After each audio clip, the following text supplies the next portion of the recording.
with yet another DJs BrewTube beer review. Stage right, I have a hierarchy of DIPAs because I'm walking down memory lane. All these different types of hoppy DIPAs I've drank, from super fruit juicy to classic West Coast style to kind of West Coast Midwest style, you know, kind of merged in and created this little baby here, abrasive, and then mosaic hops, sort of juicy, tropical, fruity, but still has a bitter presence. So today we have yet another example of the DIPA style and recipe landscape. And what beer is that? Is one from Bell's Brewery Incorporated out of Kalamazoo, Michigan, US of A. Yay, yay! And it's their Oracle DIPA. That's right, it's a DIPA. It's a summer serving, clocks in at 10% and a big 110 IBUs. It's dry hopped twice with Northwest Pacific hops, and they're saying it's a West Coast DIPA style. Now, over the years, I think they've changed the hops in this beer. You know, they've been making this since 2010. And I seem to remember really reading it one time. They had all like New Zealand and Aussie hops or something like that. You know what? But it doesn't matter. What I know today and what I read on their website, that this particular beer here is all Pacific Northwest hops in the dry hopping. Who knows what else is in it because they don't say. So, this recipe, like I said, has been around since 2010. So let's see how it stood the test of time and compares to these, you know, this generational kind of like offering here of DIPAs, because hoppy beers are what kind of where it's at, that and like tart beers right now currently. So, you know what?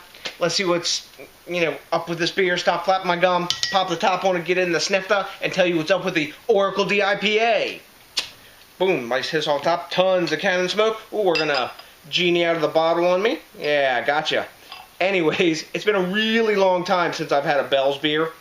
It's probably, probably 2 years easy, because they never had Bell's beer in Maryland, and this one, particular one, I actually had to pick up in Virginia because they don't have the specialty ones here yet.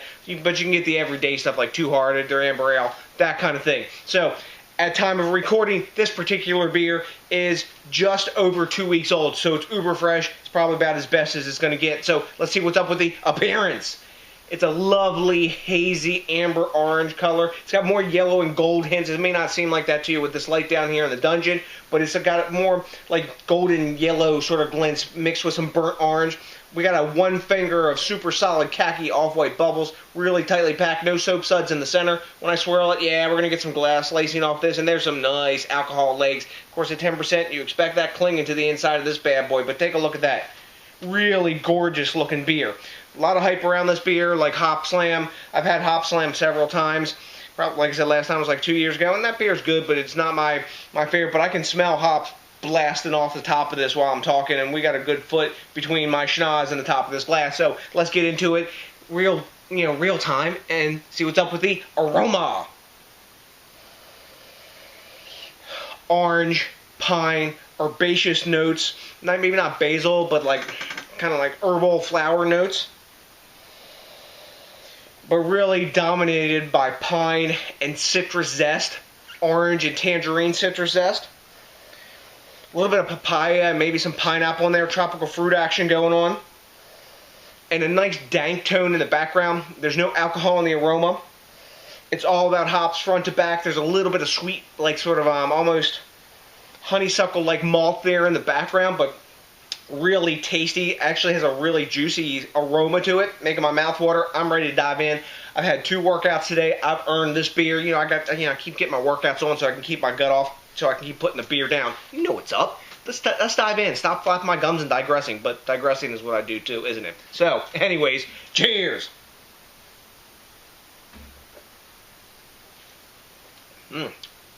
Wow. Definitely West Coast style. It's not like super bitter, but right up front, the first glass I get is like citrus zest, and unsweetened orange juiciness. After that, I get a good dankness, a lot of pine in the middle of the tongue, and the back of the tongue, I'm getting like a little bit of like bready malt almost in the back, but that's being covered up by like orange zest and like tangerine-y bitterness, like if you bit into the skin of a tangerine or a clementine almost. There's a bit of grapefruit in there. There's some like peppery mango sort of taste in there, like the flesh next to the skin kind of taste. Spiciness.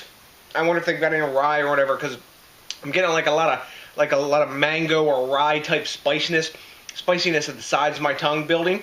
The bitterness is actually pretty much in check, except for on the back of the palate. As you drink more, it's got like a building fingerprint of bitterness, like piney bitterness and dankness. But that's kind of like a trademark of a West Coast IPA. So they're really got it down to style. Alcohol perception, not really in the taste, but I do get a little bit of warming in the chest. It's not off-putting or anything. It is a 10% beer. This reminds me a lot of like an American barley wine, but it's not as sweet. It's really a DIPA. It's not barley wine like, but the makeup of it and how this is such a big beer, how it tastes is kind of like that. Pretty easy to drink for what it is.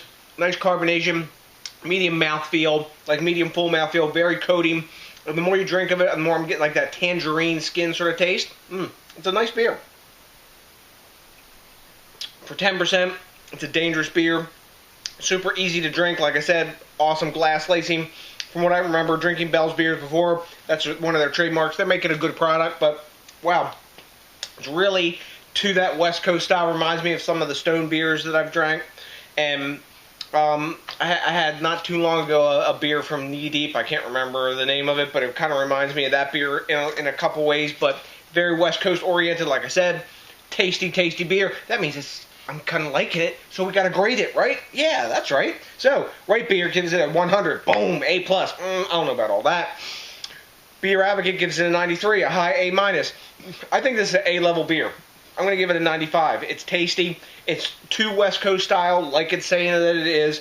It's not maybe my cup of tea these days, because once you get into, for at least where my palate is right now, once you get into these like juicy, tropical, fruity DIPAs, that don't leave the bitter back end like this and the West Coast sort of style of DIPA does, that was all the rage for so long. Once you get into a beer like Epiphany from Foundation, man, where the bitterness just isn't there and you crush it and it's like, damn, what did I just drink? It didn't taste like a DIPA with the bitterness, but man, it had that awesome hop presence and flavor. So that's the reason for my grade and not grading it higher. But it is a quality beer. I would drink it again. It's not easy to get. I think a bottle of this was like $3 plus tax, something like that, which isn't too bad for what it is. If you paid for a bomber, you'd be paying at least that or more. But real tasty beer. Like I said, I'd drink it again. Great beer. I'm glad I got to try it. So, have you had this beer? I think some of you out there may have. I don't see a whole lot of reviews on it because it's a pretty limited production. But if you had, let me know what you think, because I like the quid pro quo and the back and forth. I also like it when you think globally and drink locally and support the craft beer movement to keep all these different varieties of DIPAs coming out, to keep our palates interested and happy, because you know what? Something I may like or prefer, you like something different. So variety is the spice of life and the key to keeping the craft beer movement expanding and staying fun. So, till next DJs BrewTube, thanks again to each and every one of you for watching. Please remember to rate, comment, and especially if this is your first time with us, subscribe, because there's more action coming up, more beer reviews, mixed drinks, shit that I do, all that old stuff. So, to then, I got nothing but a bunch of the Oracle DIPA drinking love for you. And you know what's coming? That's right. Are you ready?